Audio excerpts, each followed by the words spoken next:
Now what we have done is lok sao, jip sao, zao sao. Okay. Now let's look at dan da. Basically, dan da what we call single-handed strike. You can strike from the inside or strike from the outside. Okay. This not only introduces the basic hand strike, but also putting all the previous exercise together. Okay. So as we roll, I find that his tan sao is too low. So allow me to challenge him by me throwing a punch. This is called outdoor single punch. Okay, let's watch it from this hand. So if his tan sao too low, I can challenge him, punch him. Because as I punch him, his structure is too low. He have no leverage to recover. So therefore, I have the proper condition to punch him. Okay, so as we roll, we try to find the distortion in each other's center line. Again, if my tan sao too low, he can punch. Okay, so this has been an outdoor strike, straight punch. Okay, vice versa, you have an indoor hand, tan sao. So suddenly, if his elbow out of the center, or I feel the energy is too weak, then allow me to do a palm strike indoor. Okay, so from a foot, you can punch. From the tan, you can palm. Okay, let's generally demonstrate. From foot, you can punch. From tan, you can palm. So we call indoor palm, outdoor punch. So we call dan da. Because why it's called dan da, single hand strike? As one hand strikes, the other hand is maintain control, maintaining the same stationary positions. Okay, because you don't want to strike and this hand goes bad. Okay, so one hand in essence is to support. Me controlling Jeremy's bong sao, so I have the proper structure to hit him when his other hand is in a bad position. So we train basic one-handed strikes, okay, based on each other's distortion. So for instructor, I can deliberately create a mistake. Oh, I open up my elbow, so he strikes. Oh, my tan sao too low, strike. So this is basic conditioning. Again, allow you to reach to a stage where you can have an instant reflex rather than have to think about it or have to look at it. So as you roll, he opens up, okay? Or I can force him out, and because now we are introduced with a strike, he no longer just hit the center line or go to the empty space. He actually have to make contact now because now he is being introduced with basic strikes. So as my hands goes bad, I force him out, he actually hits me. Okay, so you're closer to the reality of applying your technique.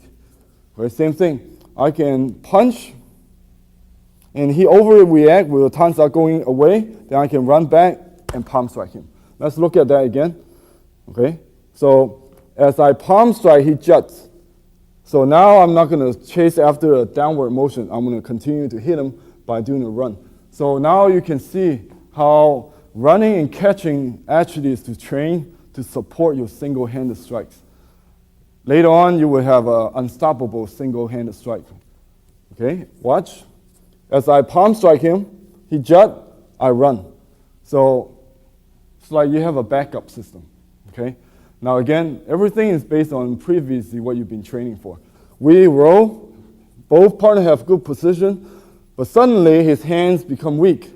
He drops his hand, so I strike him. Boom. But if he's good, he will recover by tan. But if he overshoot his tan, so I run again and I sit him. I palm strike. So either way, I will hit him. So this type of progression allows you to have a simple strike, which is unstoppable. Okay?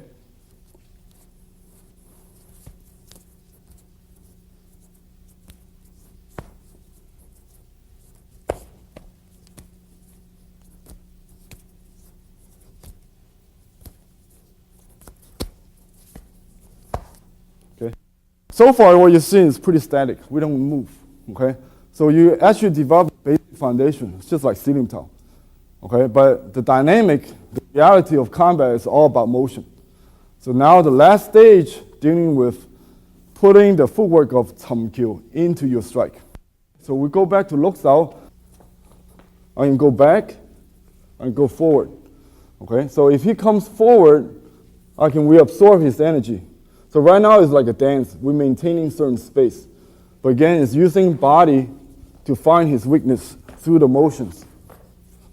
Okay, you see his foot sao, my foot sao can hit him because his tan sao drop. Okay, because once the momentum being created, if you can move and still maintain your center, then you have it. Okay, next level, same thing. I put everything together. I feel a center line open. I strike him. Okay, so strike, you always have to have support of the leg. You cannot just hit him. You must strike with the body. That means my foot have to support my hand. So a realistic hit is done with the footwork. Okay.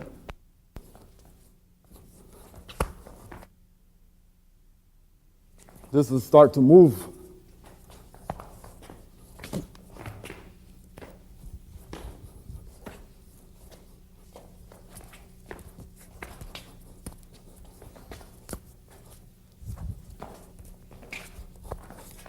Those are some of the movement you can put back to the exercise.